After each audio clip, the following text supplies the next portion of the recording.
There we go. Okay, thank you everybody for joining. We're continuing tonight from the shul office. There's a special class happening tonight downstairs by Rabbi Laser Ginsburg, so I'm not able to use the regular Beit Midrash.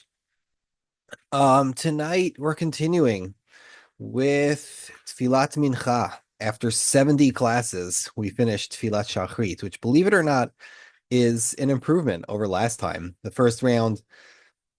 Our first round of this Tfilah Shiur took us well over 100, I believe, to get through Tfilat Shachrit. But here we are, we finished the essentials of Tfilat Shachrit. And next week is Pesach. I'm not sure if we'll give a shiur, right before Biur Chametz, but for the last shiur, at least the last shiur on Tefillah before Pesach, I figured that we could study the evolution and the general background of Mincha. And I thought that the best way to do this would be to do this by studying an ancient custom which has long been forgotten, and that is the Jews that prayed to minchas. So let's begin with here a picture of a manuscript. This manuscript is the Neubauer 1193 in the Oppenheim collection of the Bodleian Library. And as you could see here, many of the early um, Sidurim, manuscript Sidurim, left very little room for Mincha. Mincha is not something that we have a lot of medieval information about. And that is because almost everything in Mincha has already been written before. For example, Ashrei has been written before, Shmona Esrei has been written before, Tachnun has been written before, and if it was your custom to say Aleinu, so has that been. So if you were going to be handwriting a Sidur, it would be a waste of space. It would be a waste of your pen and ink to write anything about Mincha. And many manuscript Sidurim, if not most, omitted them completely. If you get lucky, you'll have like 20 words of instruction. You'll have like this Sidur has this Spanish Sidur. It says La Mincha. You do Ashrei, Kaddish, Mitpaladin, Shmona Esrei, Noflin Apayim. That's it. That's the entire instructions for Mincha.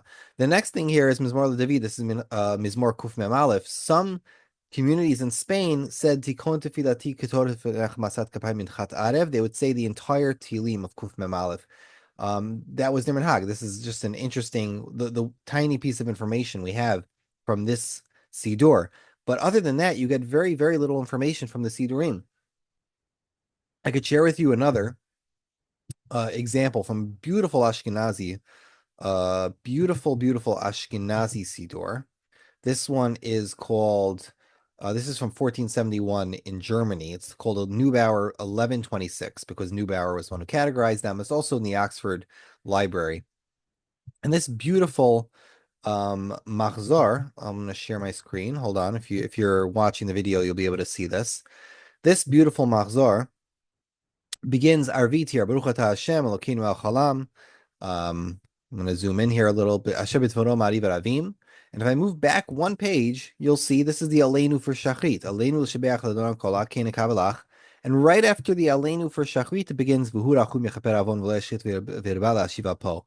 This is an expensive machzor. The illumination, the manuscript here, the different colors in the ink. This was a really, really expensive siddur to put together.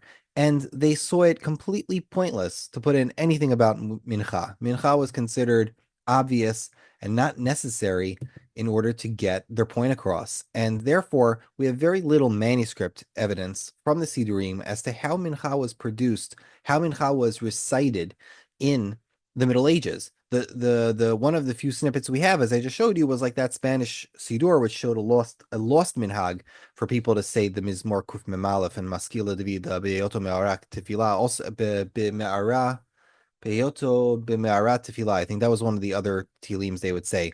Other than that, like we have very, very little information about what Mincha looked like during the Middle Ages, and especially what times of the day people would pray Mincha more exactly. So, in order to do this, in order to figure out the Middle Ages, we have to look to the Rishonim. The Rishonim and the Poskim give us these snippets, these flashbacks of different customs that they discuss in halacha, and this gives us, through a reverse engineering, through the intertext, we will understand that there were minhagim that are completely forgotten today. The most notable of which, and this is only famous if you learn halacha, because in Torah Reish Lamed this is mentioned, and in the Rambam this is mentioned as follows: Nahagu anashim harbe leitpalel gidola v'ktana v'ha'achat reshut. Many people, says the Rambam, have the custom to pray mincha twice. They would pray mincha gedola, which is the earlier one, and mincha ketana, v'ha'achat reshut, and one of them will be optional, meaning one of them is a voluntary tefillah. V'horu miktzat hageonim, and a minority of the geonim ruled she'ein ra'ui leitpalel reshut el hagedola. Some of the geonim said that it's only appropriate to make the first mincha, the first one that you're doing, the nidava, so-called the optional voluntary prayer, and to add a chidush in it, right? To say some extra words to make it voluntary. So we're going to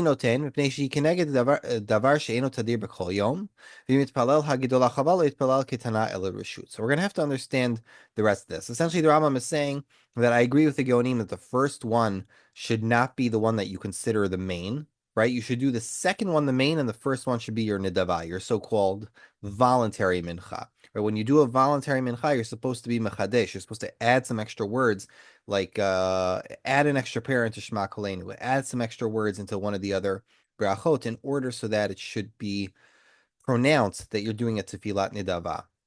The Rambam holds that the second mincha is the better one, the more important one, because that's the time of the day. Mincha Kitana is when they brought the Tamid, but Mincha Gidola is earlier in the day, which is rarely when they brought the Korban Tamid. Therefore, the Rambam says, L'chatzchila, you should do the first one optional, the second one chova, and if you accidentally do the first one chova, fine, do the last one. The last one should be the reshut, should be the nidava. Now, the Rambam is just telling you in passing that in Egypt, in his time, I'm sorry, in his time, a lot of people were doing this. And the question is, why?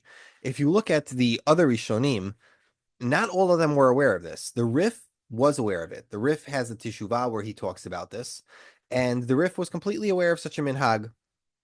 The Rush, however, in his Teshuvot, which are brought in the Tur, and it's also brought in the Teshuvot Harash, he says, I've never heard of this. The Rush who came from Ashkenaz, he came from the Ashkenazi lands, and he was trained from the Ashkenazim. He had never heard of such a minhag, to say mincha twice. He says that the Rishonim in the Chachmei Tzarfat v'Ashkenaz, they always ruled that it was inappropriate to do a tefillat nidava. He said, this is not something to play around with, says the Rush. You do not play around with the tefillat nidava. What you got to do if you're going to do a tefillat nidava, you have to be very, very pious, very, very serious.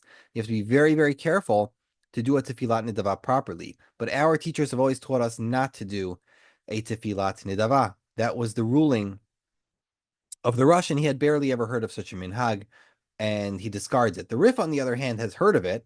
The Rif says, you're allowed to do it. If you want to do it, sure, go ahead and do it. And if it sounds like from the Rif that his familiarity with this was that sometimes people would pray first bi'achidut. They would pray the first mincha on their own, as if that one was the main one. And then later, they would end up in shul and people would be praying b'tzibor. So what it sounds like is that most of the people in the tzibor would pray later because they had to work in the afternoon. Therefore they would pray in the evening. While certain individuals would have the opportunity to pray earlier, so they would be makdim, they would do it, they would pray earlier in the day, right by the 6.5 hour mark, right by Mincha Gedolah. So then when they came to shul later, everyone was davening, they decided to just daven again, which sounds like the Rif holds the first one. From the language of the Rif, if you look there, it sounds like he holds the first one, unlike the Rambam, is the Ikar. Mincha Gedolah is the Ikar. Mincha Ketana, the later one, is the Tafel. Okay, we're getting ahead of ourselves here. But as you could see in the time of the Rishonim, already the early Rishonim, we have this custom where Jewish people thought it was a great idea, especially Jews in the Sephardic lands. They thought it was a great idea to pray mincha twice a day, and it was a very common minhag. The question is, where in the world did this minhag come from? Why in the world would people pray mincha twice? In order to understand this, we have to roll the time machine back all the way back to the time of the Mishnah, to the time of the Beit HaMikdash, to get a better understanding of the origins of Mincha. First of all, we see in the Mishnah Brachot, Tfilat HaShachar ad Chatzot. Mishnah in Parak Daled, Mishnah Aleph, it says that Shachrit, you could pray until Chatzot. Rabbi Yehuda Omar ad Arba Shaot. Rabbi Yehuda says no, till the 4th hour after sunrise. Very famous Mishnah. And then it says Tfilat HaMincha ad Ha'erev. The Mincha prayer you could do until the evening. Rabbi Yehuda Omer ad plaga mincha. Rabbi Yehuda says until the time of half mincha. Very famous Mishnah. Further, it says Tfilat Erev and Lakeva. The evening prayer has no fixity. V'shal Musafin Kol Hayom. Rabbi Yehuda Omer ad Sheva Shaot. Now, clearly, the Mishnah calls it Tfilat Mincha. Why does it call it Tfilat Mincha? The Rishonim say we don't know. We have no idea. Why would it be called Tfilat Mincha? What does Mincha have anything to do with this? Is it because the Korban Tamid had a Mincha? Well, the morning one had a Mincha also.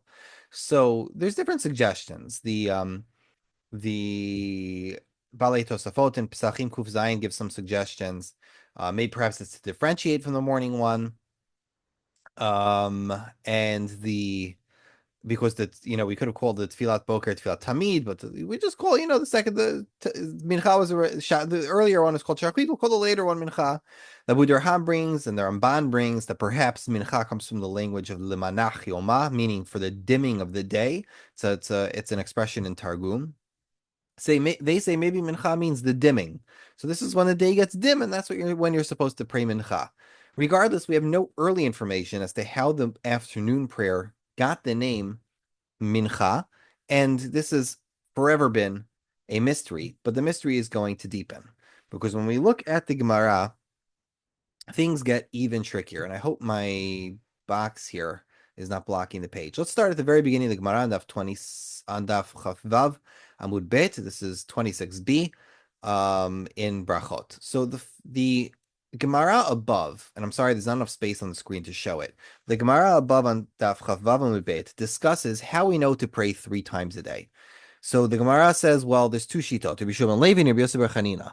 Rabbi Shimon Levi holds that Tefillah Avot Tiknum, and I believe, Rabbi Shimon Levi holds Tefillah Avot Tiknum. Rabbi Yosef bar Chanina holds Tefillah Keneged Korbanot Tiknum, meaning the three tefillot of the day, Shachit, Mincha, and Arvit. What do they correspond to? The Gemara was discussing one Amora holds that they correspond to Avram, Yitzchak, and Yaakov, who instituted the prayers, and the other Amora holds that it corresponds to the Korbanot, the Tamid Shel, Shel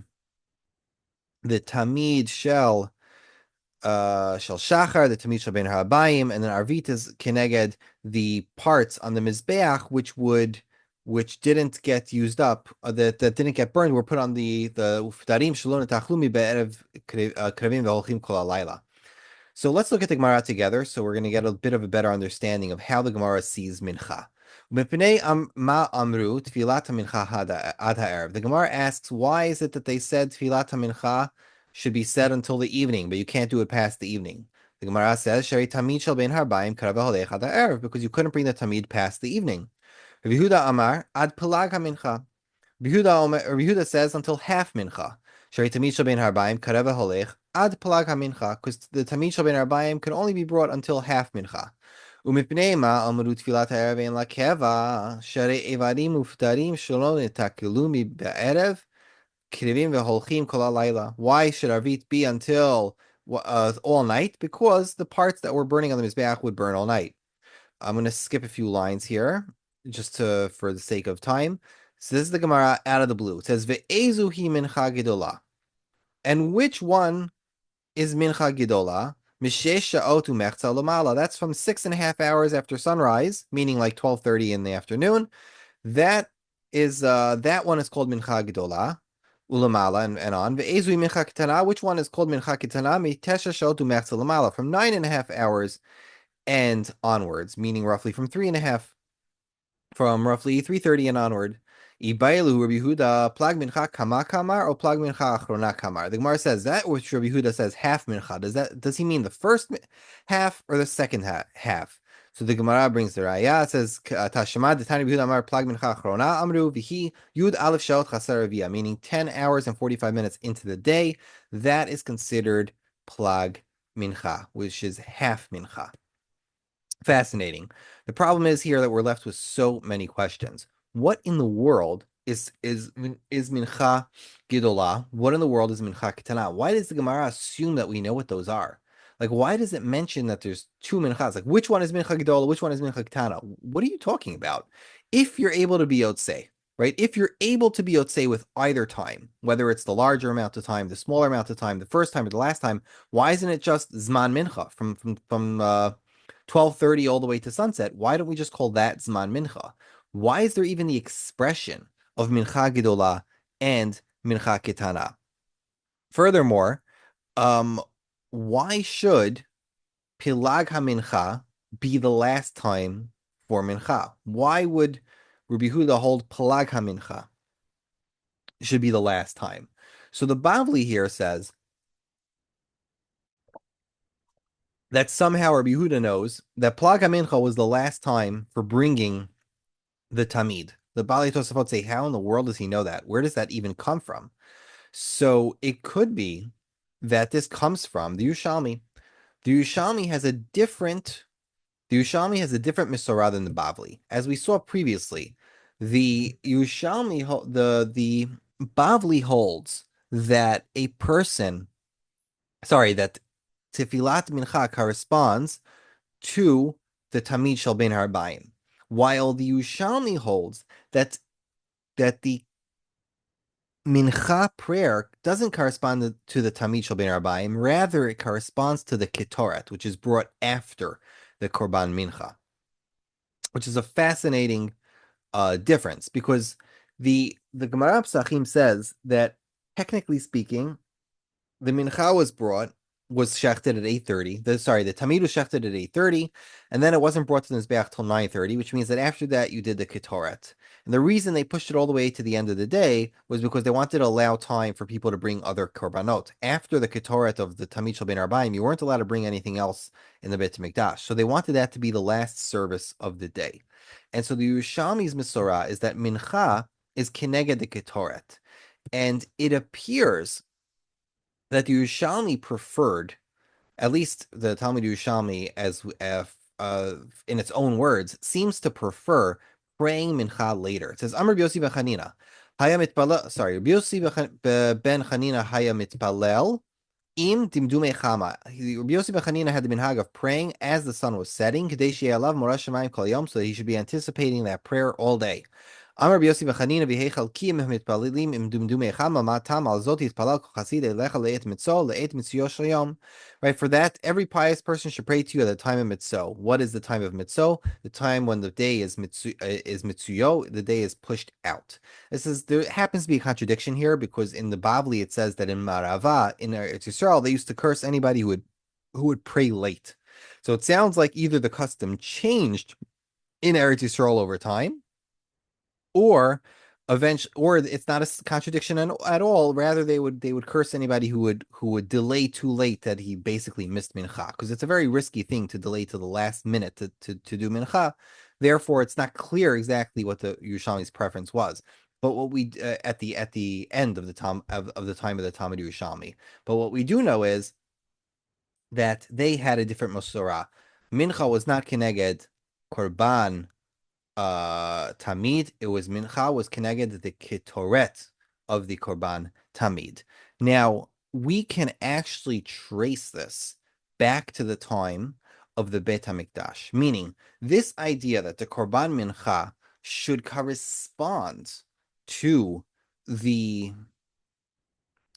idea that the Tefilat Mincha should correspond to Ketoret appears earlier than the Mishnah. It appears in Christian sources, but not in Jewish sources. Meaning, if you check, the earliest Christians were Jews. The small sects, especially, were mostly Jewish converts to Christianity. One of the most famous texts from that era, for example, is the Didache. The Didache was a group of people who wrote the laws for the Christians in the 1st century. So this is when the Beis Hamikdash was still standing, and possibly even a few years after. These disciples of Yeshu were writing their own laws for how their group and their sect of Judaism, and even the new converts to their sect, should behave. And in the Didache, for example, it says that people should pray 3 times a day, right? Clearly, they had a Jewish understanding that a person should pray 3 times a day. But if you go back to other texts like Luke and Judith, which is Sefer Yehuda, so to speak, we find that in those texts, they mention a custom which appears to have been in existence during the time of the Beit HaMikdash for people to pray while the Ketoret was being brought. Let me just quote this for 1 second. It says, um, once when this is in Luke, it's talking about the Beis Hamikdash. It says once when Zechariah's division, he was a Kohen, was on duty and he was serving as a priest before Hashem. He was chosen by Goral, by Lot, according to the custom of the priesthood, to go into the temple of Hashem and to burn the Ketoret. And when the time came for the burning of the Ketoret, all of the assembled worshippers were praying outside. And I don't know if I could bring up the text quickly enough. But in Sefer Yehudit, I hope I'm not sharing my screen. Sefer Yehudit, Judith 9:1. It says, right. Then Judith fell upon her face and put ashes on her head and uncovered the sackcloth she was wearing. And at the very time when the evening's incense was being offered in the house of Hashem in Yerushalayim, Judith cried out to the Lord with a loud voice and said, and then it continues with her prayer.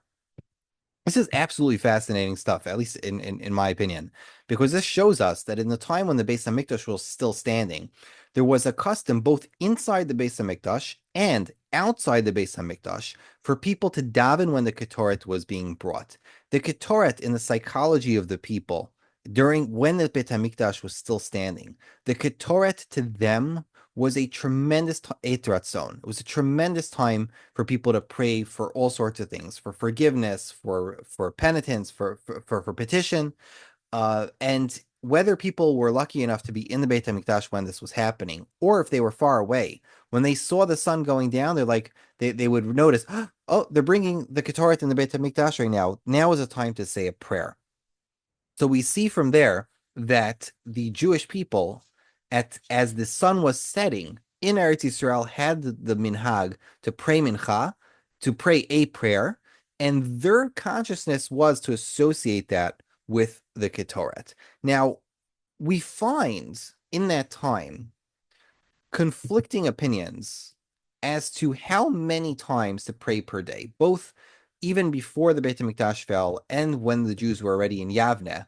We find conflicting opinions as to how many times a day to pray. For example, in the Christian sources, sometimes it'll mention people who would pray twice a day. Sometimes it'll mention people who will pray 3 times a day. Gedalia alone, who was one of the great early Jewish scholars of the history of the Jewish people, he focused very much on this period. There's a street in Yerushalayim named after him. And he believed that there were conflicting minhagim. So if you look at, let's say, for example, the Machloket by Arvit, right? You have Rabbi Gamliel and Rabbi Yoshua arguing over whether or not Arvit is a chovah. They're both arguing whether or not Arvit is obligatory. And we know that in that period, people believed that there was a Jewish idea to pray 3 times a day. But how did they know that? How did Rabbi Gamliel, what were Rabbi Gamliel and Rabbi Yeshua actually arguing about? If Rabbi Gamliel was the man who was metaken to pray 3 times a day, he wouldn't be arguing with Rabbi Yeshua about Arvit. He's the one who's being metaken. I am making this takana. I am the Nasi. I am going to tell everybody what to do. There's no reason to have this argument with Rabbi Yeshua about whether or not it's a reshut or a chovah. It must be that they inherited this tradition, but they had forgotten the actual nature of the takana. One Tana held that Arvit was instituted as a chovah. One Tana held it was not instituted as a chovah. But who instituted it? Who did they receive this from? It would appear that probably they received this from the Anshe Knesset Hagdola. If you go back to the Pesukim. If you go to Daniel, for example, we see Daniel kadi yada dirushim ketva ala veite v'chavem pticha lebilite neged Yerushalem v'zimnin tlata bi'oma hu barech al birchohi. Very famous pasuk that says Daniel would pray 3 times a day. When Daniel learned that it put into writing, he went to his house in whose upper chamber he had windows made facing Jerusalem. And 3 times a day he knelt down and prayed and made confession to his God as he had always done. Pasuk in Tehillim also says from David HaMelech, Erev avoka v'tzarayim asicha ve'ehemeh ve'yishma koli. So we have 2 sources in Tanakh which tell us that people should pray 3 times a day. It is quite possible that the Anshe Knesset HaGedolah saw this as the model and made this institution for people to pray 3 times a day.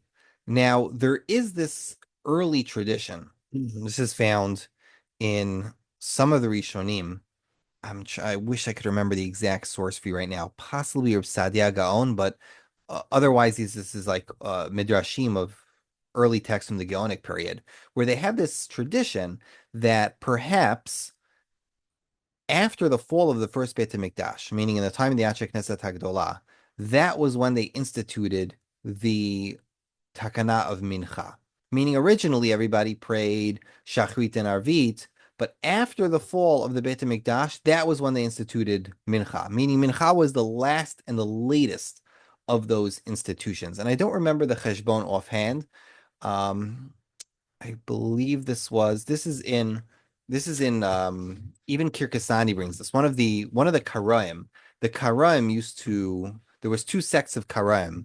The earlier sect, which followed Anan, who was one of the founders of Karaism, the earlier sect used to pray twice a day, and the later sects would copy the Rabbanim, and they would pray 3 times a day. I'm just going to find you the language here. Give me 1 second. Language here is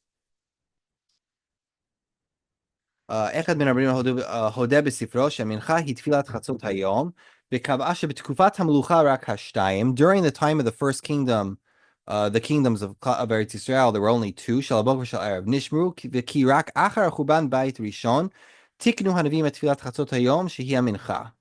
Right, so what's the other one down here? It says, כשהמקדש קיים, this is in one of the This is Sefer Pitron Torah, which is a midrash, which is from a Persian chacham from the 9th century. It says, "Kishamikdash kayam," when the Beit Hamikdash was standing, Bet pa'amim bayom hayu mishtachavim im korban tamid. They would pray only twice. Keneged, the korban tamid shel shachar, and korban tamid shel ben arbayim. Milamed shebizman havat korban hayu mitpalalim, ukeshecharav Beit Hamikdash. Tiknu chachmei hador v'hanavim shalosh tefilot bayom. Shene'amar, as the pasuk says, v'zimnin telata biyoma. He brings a proof from Daniel that it's only in Daniel's time, after the fall of the Beit Hamikdash, that people would pray 3 times. V'lo milibam asu seder tefilot ela matzinu be'avot b'neviim. So this is essentially from another source from the 9th century, claiming that Daniel is a proof that the Mincha was the last of the 3 prayers to be adopted by Klal Yisrael, and it only was adopted after the first Beit HaMikdash. That's a theory from the 9th century, but honestly, it's 1400 years later. How would they know? It's an interesting tradition, but it's not really clear how they would know. So now, to tie this all together, Professor Yisrael Tashma has a chapter in his Minhag Ashkenaz HaKadmon where he discusses this topic of saying Mincha twice. And he wants to tie all this together. He wants to say that in the earlier times, there were Jews who would pray twice per day or 3 times per day. And the merging of these 2 customs essentially brought us to a reality where some people would pray 4 times a day. Essentially, there were those who believed in the time of the Beit HaMikdash, like Gedalia alone says, there were those who used to pray 2 times a day. There were those who used to pray 3 times a day. When the 3rd time per day came around, some people would do this in the evening, some people would do it in the night. In other words, some people would make this their 3rd tefillah, the evening mincha. Some people would make it Arvit, which was a night tefillah. So that would be why there was a Mincha Gedolah and a Mincha Ketana.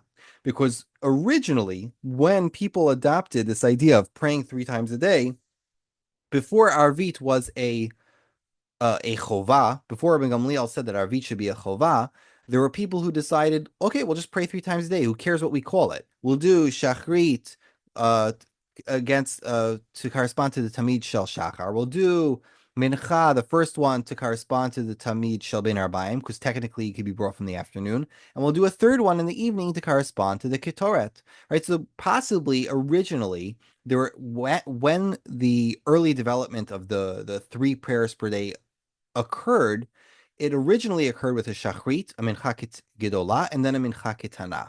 It was only after the schools of Rabbi Yeshua and Rabbi Gamliel came along in Yavne that there became a distinction between mincha and arvit. And arvit was the ostensibly night prayer, which had to be separate from Mincha. And when it came to Mincha, you had to choose one. You just had to choose one. That entire history, that entire era is incredibly murky. We have very little information about that era from the second and first century. Which one, and again, this is all speculation. To say that Mincha Gedolah and Mincha Ketana were originally 2 different prayers and that people would do those instead of Arvit, again, that's complete speculation. Regardless, Professor Tashima's idea is that to build on what Alon was doing, he says that eventually the discrepancy that came about from this later among the Talmudim was that the Talmud Bavli held that Mincha Gedolah was the Ikar, and the Talmud Yerushalmi held that that Mincha Ketana was the Ikar, that the later one was the more important one. Therefore, you have some Rishonim, like the Rambam, and I think it is and Rabbeinu Hananel, who hold that Mincha Gedolah is the main one, and the later one is just in case you didn't have time, you missed the opportunity to do it earlier. While you have other people like the Rif and the Rush and the Aruch who hold.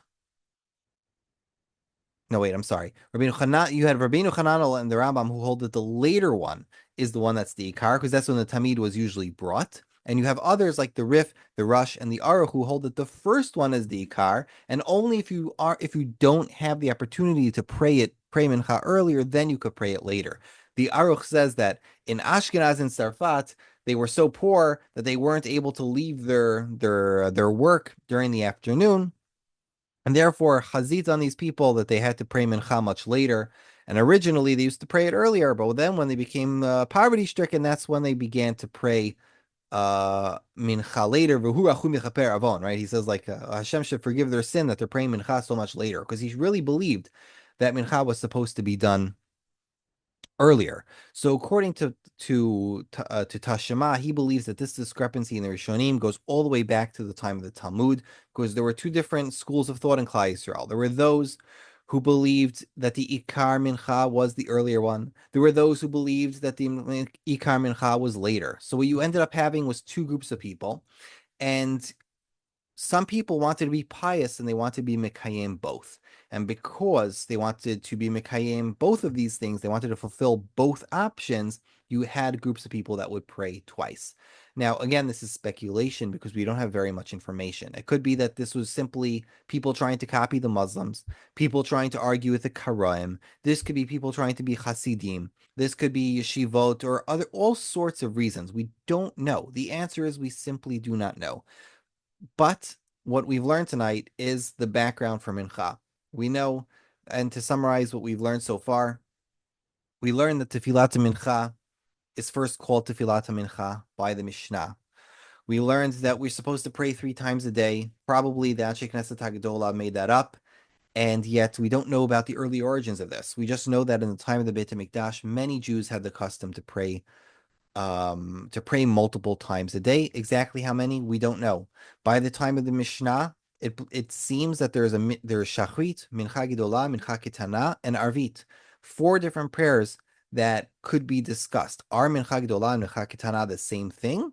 It is possible they are. It is possible they are not. It is possible that some people made those things 2 separate prayers. And then in the time of the Talmudim, we seem to have a discrepancy between um which one is the main one? Is praying mincha earlier the main one, or praying mincha later the late one, the main one? And then finally, in the time of the Rishonim, we have a minhag where people would pray 4 times a day instead of 3. So again, as I said, this history, a lot of the early period is very murky. A lot of the, I would recommend looking over the Gemara in Brachot Daf Chaf Vav Amud Bet all the way until Chav Zayin Amud Bet. Look at those Gemarot yourself, and you'll understand that there's quite a bit of complexity here. There's contradictions inside the Gemara itself into how the Gemara interprets different zmanim, the beginning of certain zmanim, the end of certain zmanim, and it just adds so much confusion as to how the allotted times for Mincha and Arvit came to be, and as to how people were doing this while the Beit HaMikdash stood. We'll never know, but it is always useful to look at other sources, to look at the, sources from Jews who were not part of the main fray, because that honestly gives us information that we wouldn't otherwise have. So tonight, that concludes our shiur on two minchot, on the background of mincha. And I hope, God willing, we'll see if I can give a shiur next week. I'm not sure if there's any interest from the Kahal, but B'ezrat Hashem, we will continue either next week or after Pesach. So thank you for your attention, and I'll see you all next time. Chag Kasher v'Sameach.